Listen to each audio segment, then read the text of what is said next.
আমাদের এই চলচ্চিত্র ইন্ডাস্ট্রিতে শাকিব খানের আসলে বন্ধু কারা?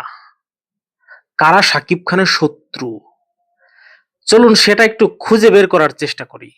তার আগে অনুরোধ করব, আপনি যদি আমার চ্যানেলে নতুন হয়ে থাকেন, চ্যানেলটিকে এখনো সাবস্ক্রাইব না করে থাকেন, প্লিজ চ্যানেলটিকে সাবস্ক্রাইব করে ভিডিওটা কন্টিনিউ করুন। দেখুন, এই ভিডিওটা বানাচ্ছি আমার ব্যক্তিগত মতামতের উপর ভিত্তি করে। আমার মনে হয় এই বিষয়গুলোও সাকিবিয়ান যারা রয়েছেন, শাকিব খানের ফ্যান যারা রয়েছেন তাদের সাথে শেয়ার করা উচিত। শাকিব খানের বন্ধু আসলে কারা?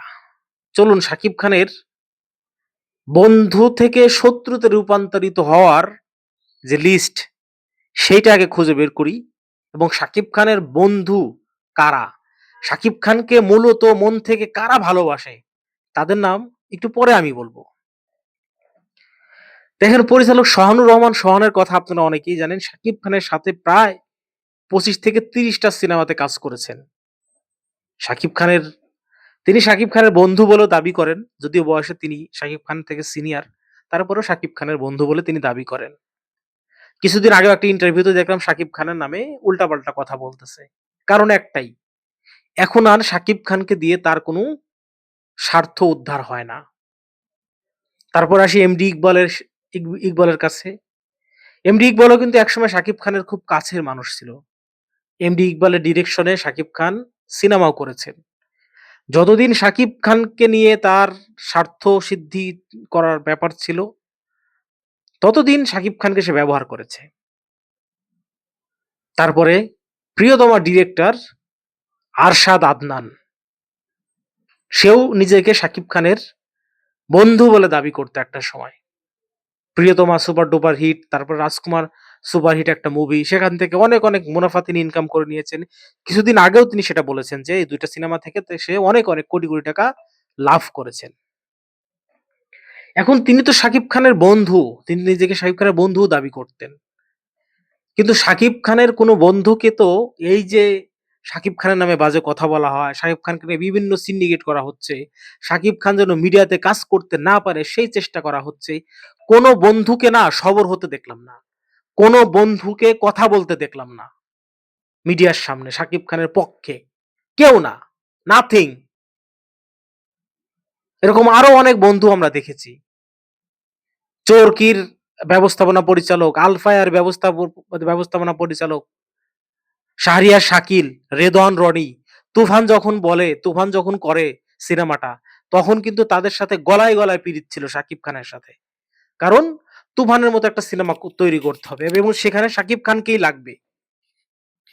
সিনেমা তুফান করা শেষ, বাম্পার হিট, কোটি কোটি টাকা কামিয়ে নিয়েছে। এখন শাকিব খানকে দেখলে মুখ চিটকায়, কথাই বলতে চায় না। মিডিয়ার সামনে আকারে ইঙ্গিতে শাকিব খানের নামে উল্টাপাল্টা কথা বলে এবং সেটা আমরা বুঝতে পারি। এ তো বললাম প্রযোজক, প্রডিউসারদের কথা। চলচ্চিত্রে কিছু নায়কও আছে। একজন নায়ক তো মানে যেকোনো প্রেস কনফারেন্সে যাক, যে এখন বর্তমান সুপারহিট নায়ক বলে দাবি করে, যে কোনো অনুষ্ঠানেই যাক, মানে ঘুরে ফিরে শাকিব খানের একটা টপিক টেনে এনে খোঁচা দেওয়ার চেষ্টা করবে এবং সেটা সাকিবিয়ানরা বুঝে যায়। সিয়ামকে অনেক পছন্দ করতাম আমি ব্যক্তিগতভাবে। সিয়ামের অভিনয় থেকে শুরু করে শাকিব খানের প্রতি তার যে ভালোবাসা ছিল এবং সিনিয়র নায়কের প্রতি সবকিছু মিলিয়েই শাকিব খানের ফ্যান যারা ছিল সেই সিয়ামের প্রতি সেই ভালোবাসাটা ছিল। কিন্তু এই রাক্ষস সিনেমা করার পরেও কয়েকটা ইন্টারভিউতেও তিনিও ইশারা ইঙ্গিতে শাকিব খানকে খোঁচা মেরে কথা বলেছেন। তাহলে এত শত্রুদের তালিকা এত এত দেয়া হলো, তাহলে শাকিব খানের প্রকৃত বন্ধুকে, যে এই বিপদের সময় শাকিব খানকে নিয়ে যখন এত ধরনের বাজে নিউজ হচ্ছে, বিভিন্ন স্ক্যাম ছড়ানোর চেষ্টা করা হচ্ছে, সিনেমা থেকে তাকে দূরে রাখার চেষ্টা করা হচ্ছে, এই সময়ে শাকিব খানের বন্ধু হিসেবে কে পাশে দাঁড়িয়েছে বলেন? মিডিয়ার, চলচ্চিত্র ইন্ডাস্ট্রির কেউ না। কোনো ছেলে, কোনো মেয়ে, কেউ না এই বিষয় নিয়ে কেউ কথা বলেনি। কথা বলেছে কারা জানেন? আমাদের মতো ক্ষুদ্র ক্ষুদ্র সাকিবিয়ানরা, যারা শাকিব খানের জেনুইন ফ্যান। হয়তো আমার ইউটিউব চ্যানেল আছে, আমি ভিডিও বানিয়ে দেখে ভিডিওর মাধ্যমে কথা বলতেছি, আরেকজন আছে যে হয়তো তার কোনো ইউটিউব চ্যানেল নেই, তার কোনো ফেসবুক পেজ নেই। সে হয়তো মনে, মনে বলতেছে, মনে, মনে এই প্রতিবাদটা সে করেছে। আমরা অনলাইনের মাধ্যমে করতেছি। এরকম আমার মতো হাজার, হাজার ইউটিউবার আছে যারা শাকিব খানের শাকিব খান কেন্দ্রিক ভিডিও বানায়। কিছু ইউটিউবার আবার আছে যারা শুধুমাত্র দেখায় যে আমি শাকিব খানের ফ্যান।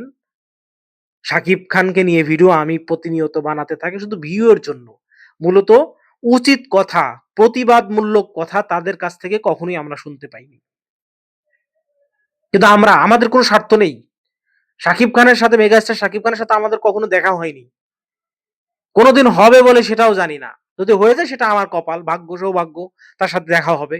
না হলে কোনো আফসোস নেই। তার কাছ থেকে কোনো চাহিদা নেই আমাদের। আমরা নিঃস্বার্থভাবে তাকে ভালোবাসি। যখন কোনো কিছু তার উপরে চাপিয়ে দেয়া হয়, যখন অন্যায়ভাবে তাকে কোনো কিছু বলা হয়, তাকে করার চেষ্টা করা হয় কোনো কিছু, তখন আমরা কথা বলি। আমরা চুপ থাকি না। কারণ আমরা শাকিব খানকে ভালোবাসি। একমাত্র সাকিবিয়ানরা ছাড়া শাকিব খানের কোনো বন্ধু নেই।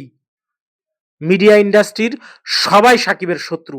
কেউ চায় না শাকিব খান এই সিনেমা ইন্ডাস্ট্রিতে কাজ করুক। কারণ আছে। কারণ একটা আছে।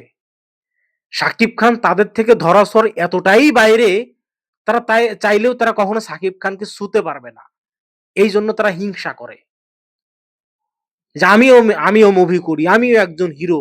শাকিব খানও একজন হিরো। সে কোথায় আর আমি কোথায়? সে যদি না থাকে তাহলে তো আমিই রাজ করব, আমি টপ করব। কিভাবে সরানো যায়? এরকম চেষ্টা অনেক হিরোর মধ্যেই আছে। তো শাকিব খানের কোনো বন্ধু নেই। আমার প্রিয় সাকিবিয়ান ভাই ও বোনেরা, আপনারা যদি শেষ অবধি আমার এই ভিডিওটা দেখে থাকেন, আমার কথা যদি ভালো লেগে থাকে, তাহলে কমেন্টস করে অবশ্যই একটা মতামত জানিয়ে যাবেন। আর চ্যানেলটিকে সাবস্ক্রাইব করে অবশ্যই পাশে থাকবেন। ধন্যবাদ, ভালো থাকবেন। নতুন কোনো ভিডিওতে আবার কখনো কথা হবে। আসসালামু আলাইকুম।